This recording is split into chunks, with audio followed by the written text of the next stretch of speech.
G'day everybody, my name's Joshua Hero and I'm a director cinematographer based in Melbourne, Australia. In 2015, I began my own film production company called Cine Studios, and since then worked around the world in various forms of media such as film and television, corporate, commercial, music videos and photography. 2 weeks ago, I purchased a Sony A7 III for the company as we needed a new entry-level 4K camera to add to our lineup. We wanted something small and portable that could still deliver a nice 4K image, and the Sony fit the bill. Since receiving the camera, I've been putting it through its paces and figuring out its pros and cons, and it does have both. But for now, I want to talk a little bit about my color grading workflow. I've been posting on the Sony A7 III Facebook page and have had a lot of interest in me making this sort of tutorial video, so I figured I'd make a quick one for now, but hopefully soon I'll be making a proper series of videos outlining a full production run on the Sony A7 III from start to finish on a short film. But for now, let's get into it. Okay, enough of me talking, let's get into it. So I've got it here on the desktop, keep it nice and easy. Okay, so I'm running Adobe Premiere Pro CC 2019. This is the latest version of Premiere Pro. So if you're running an older version, look, for the most part, it's going to be pretty much the same kind of workflow. There may be a few menu differences, but I think they've kept it pretty consistent for the past like 2-3 versions. So cool. Okay, so also please do bear with me as I get my bearings, as I usually use a 3-screen setup for Adobe, but for the purpose of this tutorial, I'll put everything onto the one screen. So I will be kind of like confused sometimes, but we'll get through it. Okay, cool. So here we go. We have our timeline. Now, as you can see, the entire clip runs for about 2.5 minutes. That's the length of our scene from the film. And yeah. So the first thing I want to talk about is the footage I'm using. Now, if we open this up, you're going to see that the extension on this file is .mxf. It's not .mp4 like you would have from the camera. You might be questioning, why is this? Now, I found that working with the native Sony codec is rubbish. The footage plays back terribly, it is choppy, and it's not a great native, thing to work with when you edit. So I converted it to DNx HR HQX. Now I transcoded those through Adobe Media Encoder. You have a few different options. If you're on a Mac, you can do ProRes. If you're on a PC, I suggest you do DNx HR. Though Adobe did just release ProRes on PC now, so you can kind of do both. But that's something I'll cover in another tutorial. But for now anyway, just know that I'm working with transcoded footage just to make playback simpler. As you can see, there's not going to be as much, lag or anything crazy like that. Cool. Okay, and just quickly as well, the reason why people get a lot of stutter playback and choppiness in playing back the native codec for Sony is the fact that the codec's not great itself. It's compressing a lot of information in 4K into a 100 megabit codec, which, isn't really a good idea, but it's the price point that we're getting for the camera. It's like that, that's the best you can ask for. And what's a couple of hours transcoding, depending on how much footage you got, it's not that bad. You leave your computer on, you go do something, you come back and you're done. But cool. Okay, so let's get into the color correction part. So the first thing I do is scrub through my timeline just to make sure there's like no, disconnected media or anything like that. So we go through, everything looks pretty good. Like, yep, there's no kind of problems. Cool. Now, another point I'll quickly make is I do have a few nested sequences here. And these are just when we're watching her go into the camera point of view. I just had a little VFX thing where, we've got, this overlay, DSLR viewfinder, and yeah, you can see if I turn that on and off, I separated these, the actual little focus boxes, and this separately. But anyway, that's just what those are. So cool. Okay, so first thing before getting into color grading is color correction. Now these are two different things for the most part. Color correction is where you just want to bring all your footage. You want to match everything. It's kind of the same in audio when you want to balance out the levels of all your raw audio. You want to, match the loudness of everything. This is the same. We want to bring everything into the same kind of, want to make everything consistent before we color grade. Because once you start grading and if you haven't corrected the clips properly, you'll start to really notice the differences a lot more because the grades are usually going to push things more to the extreme. So I usually just scrub through and look for differences. Now, straight off the bat, I look at the start here and kind of from this section here, once I jump here, I start to see everything becomes a lot warmer. I go, okay, well, that's definitely a mismatch. So let's find where this first kind of happens. Okay, so here it is here, these two shots. So let's open this up and have a look. Okay, so that's cooler, that's warmer, that's also warm. So a little bit behind that is on the day when we were filming, it was kind of on and off rain and storm.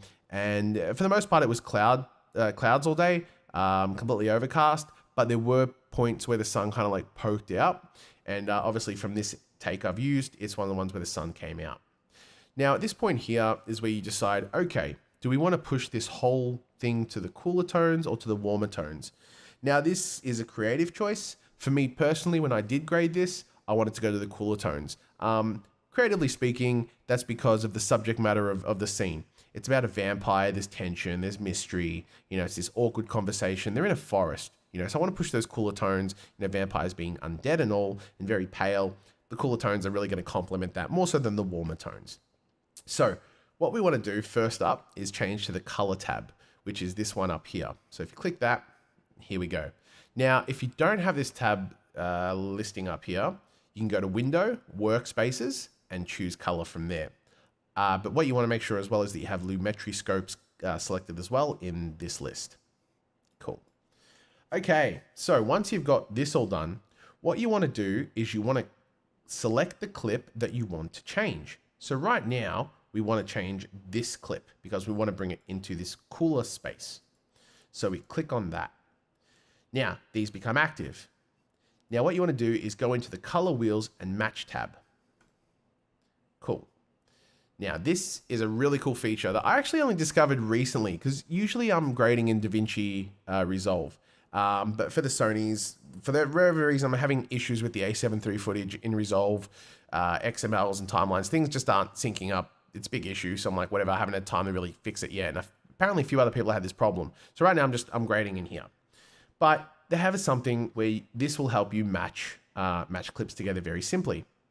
So first thing we want to do is click Comparison View. And as you can see, what that's done is it's brought your current clip up that you've selected and then a reference in the timeline. So this you can kind of scrub through anything, but what we want to do is we want to find that clip, this one here, the cooler clip. And what we're going to do is we're going to match this clip to this clip. Now back over here, we've got some options. Now face detection is one I do highly recommend keeping on.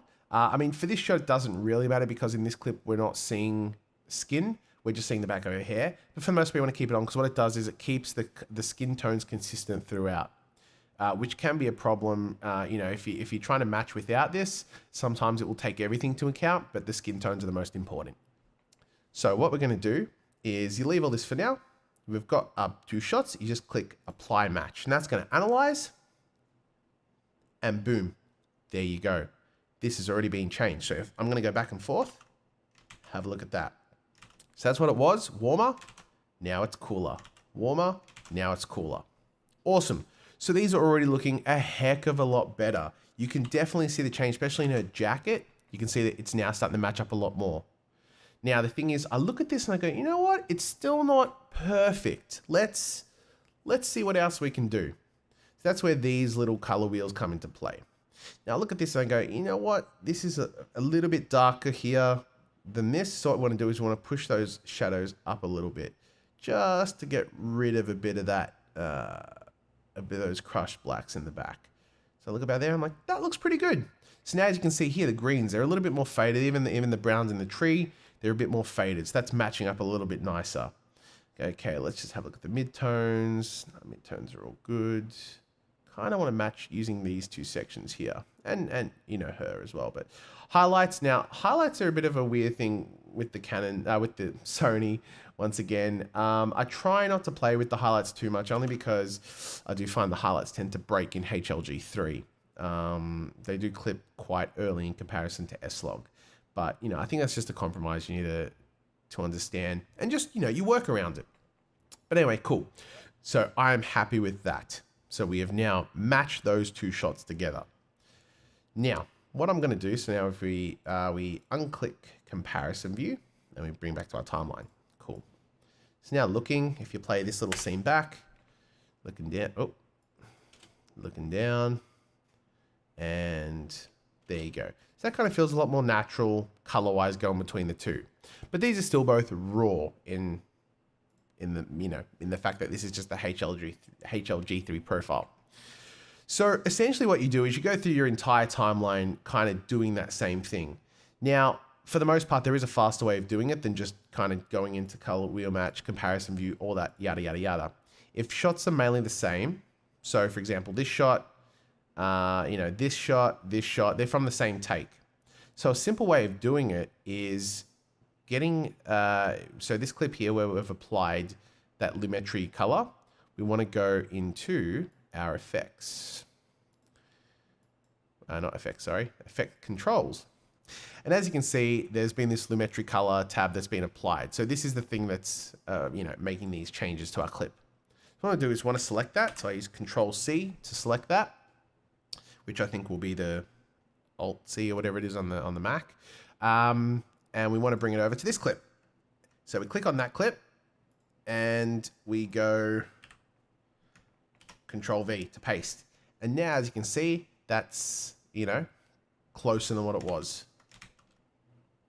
Cool. So once you do that, you kind of go through your entire timeline and you balance everything off.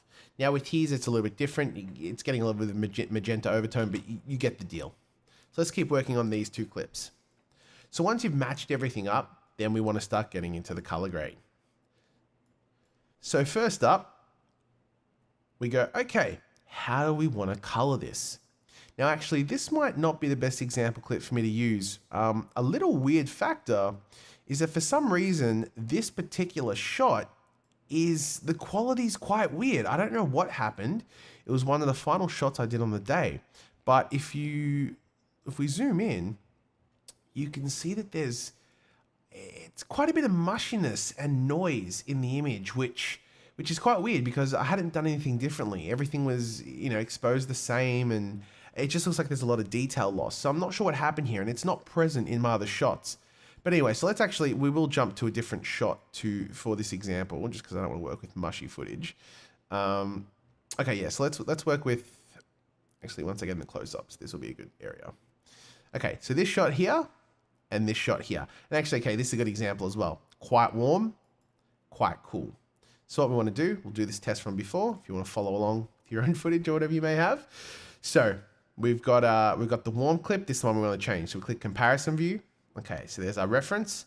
We want to reference it with this shot here. So we go, cool. We go apply match. There we go. Look at that. That's looking great already. Now, just like before, we want to just push those shadows up a little bit. Now, you're not always going to get it exactly the same, but it's kind of, you just muck around a bit until you're semi-happy, because then the rest you do in the actual grading process. Again, you know what? I'm pretty happy with that. Yeah, I'm pretty good with that. Cool. So we turn off comparison view. Okay. So this is my base shot. This is the one, and this is actually the one that I did use in the actual, in the final product. This is what I based everything off. So we want to start color grading this shot. So right now, I'm going to close that panel because I don't use that for this kind of thing. I want to actually bring my scopes in here. Okay, so I like using scopes as well. Just give a great thing of where everything is, your shadows and your highlights, and just knowing what's what. If you don't know how to use scopes, that's all good. I'll be covering that in the actual proper tutorial list when I have the proper tutorial setup done. Okay, so first thing I do is video effects. And we want to go Lumetri C for color and drop it on there. Cool. Effects control. Okay, so here's our Lumetri color panel. Now, we want to go into our basic correction because this is where essentially we're going to be making, the beginnings of our shot. So I want to start with an input LUT because we want to bring it into the Rec 709 space. So we're going to go browse. Now I've got a folder called LUTs, and I've got a bunch of different LUTs in here, but right now we're going to use Sony LUTs. And so these ones I found online, and I cannot remember for the life of me where. I'm pretty sure it was a YouTuber in a description, in a comment, that linked to a website, that linked to an email, and it was a whole thing. But there's AI, Cine Style, and OK Fine. And I found that Cine style seems to be the one that I like the most in terms of just where it brings in the Rec 709 color space. So let's do Cine style. So I'm going to open. Okay, as you can see already, that is looking so much better. So much better. Let's go full screen for a second. Look at that. So that, from that to that. So we're already seeing, you can see here where there's a little bit of tiny noise in the shadows and things like that. Once you apply, that's gone. Okay, I already am happy with this image. And for a lot of people, this would be good enough and you're done. But this is where I want to do that creative grading. So this is essentially where I was having the issue with S-Log. S-Log I could bring to this point, which is fine. But I want to go further, and especially with S-Log being touted as, dynamic range and having all this ability, just doesn't work with the 8-bit codec on this camera. It wasn't made for this. It was made for the FS7. It was made for their higher end cameras that had better bit rates. And yeah, it just wasn't made for this. But anyway, so we're going to go from here. So we've applied the LUT and it's looking a lot better already. From there, you've got a few different options you can go. Now, sometimes, you might want to muck around with the highlights or the contrast, or for this, I'm pretty happy with this. I mean, right now I wouldn't touch any of these, not until after we've applied some other things that then we may need to start tweaking these. But I go, okay, now I want to add a creative look. Now, this is where you can create your own or use LUTs or whatever you may have. Now, I've got a LUT pack from Triune Digital Cinematics, and they make some fantastic LUTs. So we want to go to this one here. And we want to go to standard. So I've got them for a few different things, but because we've already applied the Rec 709 LUT for the input LUT, which is the base LUT, now we're doing the creative LUT. So I'm going to go standard. Now I have a bunch of different Rec 709 LUTs here based on film color grades. And I think the one I did end up choosing for this was Captain America Civil War, which funnily enough, you wouldn't think would work with this because I nearly went with some others, but I thought it actually looked quite well. So we bring that in and there we go. We start getting this. We start getting those greens and look at the difference between those. So this has a lot more magenta cast, right? But you go here and we start getting that more, let's say aria look because it does push towards the greens, but we're getting more green, right? Now for me, that's way too much green, but it's a better start than here. So we've now got the Captain American Civil War LUT in. So we've kind of essentially said, okay, we're now pushing everything to this color space and these colors are now being interpreted in this way and that way and yada, yada, yada.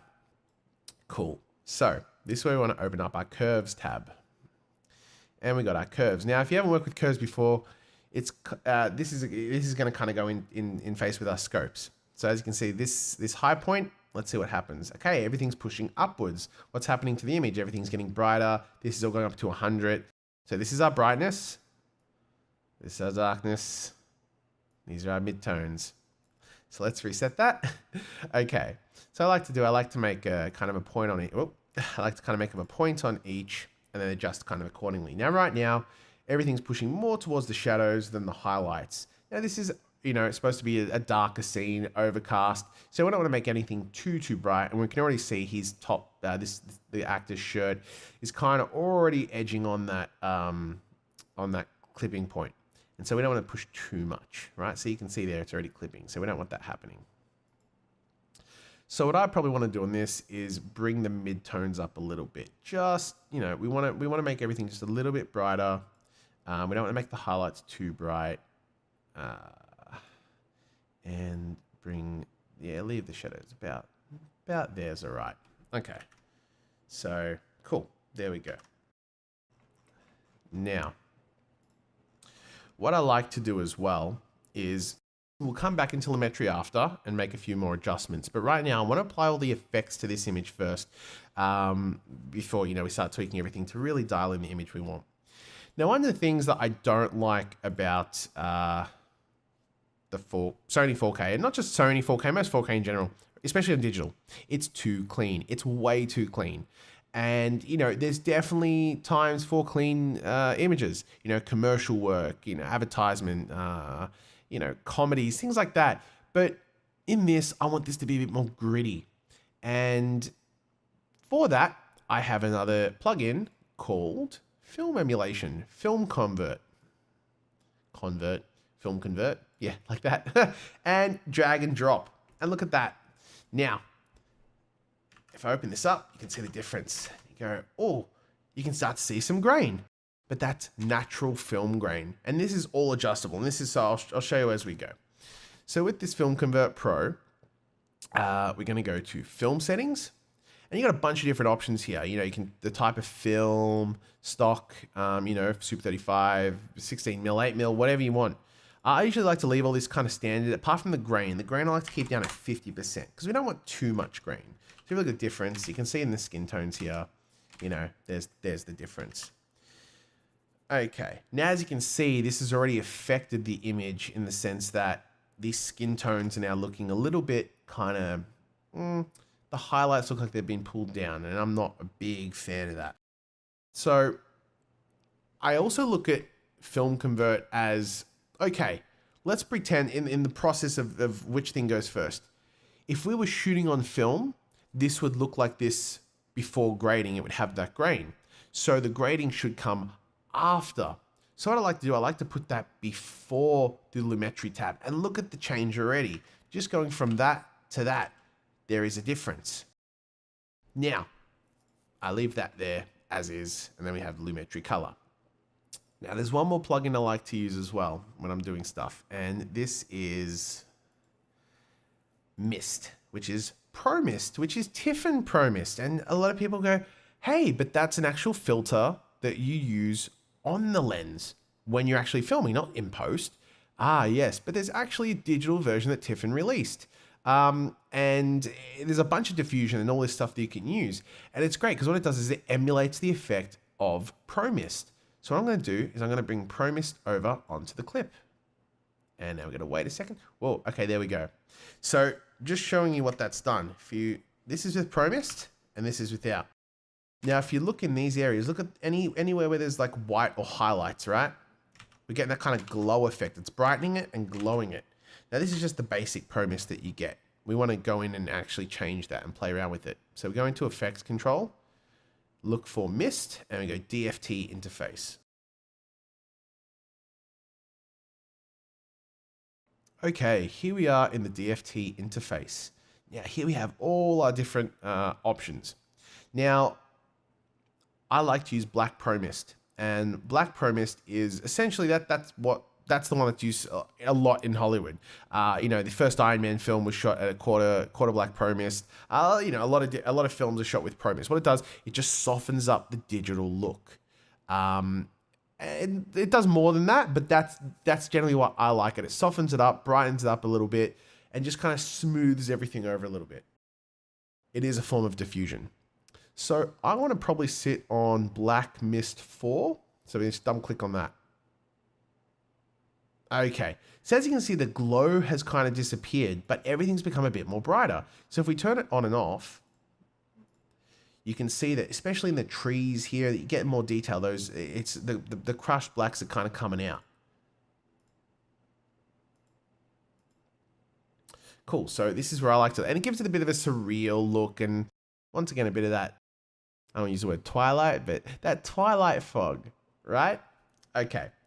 Now, having this on is actually going to lag out the thing because it's quite intensive. As you can see, it buffered for a couple seconds and then that's out. So I'm going to do for now is we'll just pick a frame and we're going to start working. Also, the mist we want to have beforehand because once again, the mist is a product that would have been on the camera prior to color grading. So we want to keep it before the grade. So as you can see, just moving it,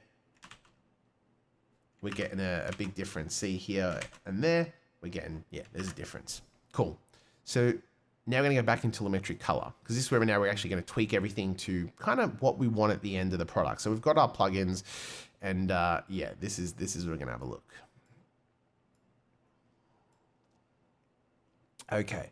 So right now, my big thing is I think it's too green, too yellowy green, too much in that direction. So we go, we can muck around with temperature and all these things. It's like, well, no, not really. What we want to be mucking around with is our color wheels. And these are those ones from before. And so I'm going to just show you some extreme examples. But as you can see, mucking around with these, we can really change the entire color of everything. So what we want to do is we want to start tweaking these things. So for me, I go, you know what? I want the skin tones to be a little bit more warmer for her. So what we might do is we're going to push this up a little bit, and then we want to get rid of some of that green. So we're going to push it to the right a bit to get some of that magenta blue back into there. And so we might sit at about, say, there. Now, if we make this full screen and go back and forth, you can already see, look at that change in the skin tones. We're losing that green that's under the eyes. And for the most part, the background's staying pretty consistent, but she's changing a lot. We're getting a bit more nicer skin tones and a little, she's looking more corrected, right? But we're not losing any of that speciality grade. I go, okay, cool. What else are we going to do? Now I go, you know what? I think this image is too bright now because we've done Pro Mist, which has brightened it up, the film convert and all that. So we're going to, you know what? Let's pull the highlights down a bit. Let's just see what the extremes are. Okay. So we were there. We want to pull it down a little bit. You know what? I want to darken some of this as well. So let's pull the shadows down a bit. About there. And then the midtones. Let's bring the midtones. Actually, you know what? Let's bring the midtones up and then the shadows down some more. And then the highlights down some more. Oh. And this is a bit of a, you know, you just kind of keep going around until you find something you like. That's something I've always been a big thing of. I don't, for the most part, care about numbers and the technicalities of things. I mean, I know them, but I don't really care about them. It's, in the end, what looks good to your eye. And, you know, making sure you're on a color calibrated monitor, you know, that's obviously very important. And, you know, knowing your deliveries, are you mobile, are you cinema, are you Netflix, whatever it is, know what you're grading for. But if it looks good, then it's probably going to be good. So, yeah. So I'm pretty happy with that, right? So, okay, I like that. What do I do from here? I've graded one shot out of all this. And I go, okay, cool. Well, technically what we're going to do, because this clip is the same as this clip.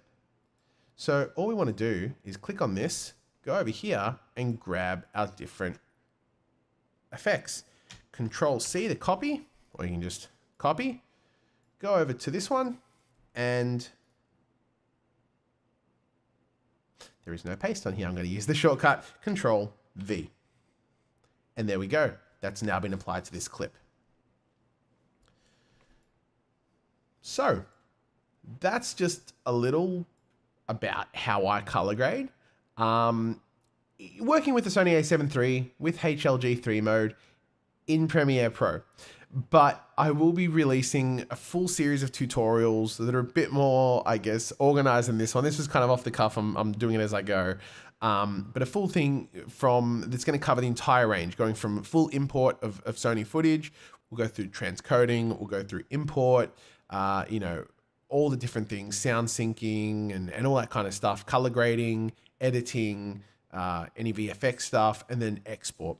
But I'll cover that all in a proper series of tutorials down the track. But for now, this was me showing you a little bit about my workflow for color grading HLG3 footage. I hope you all enjoyed and learned something. I'll see you next time.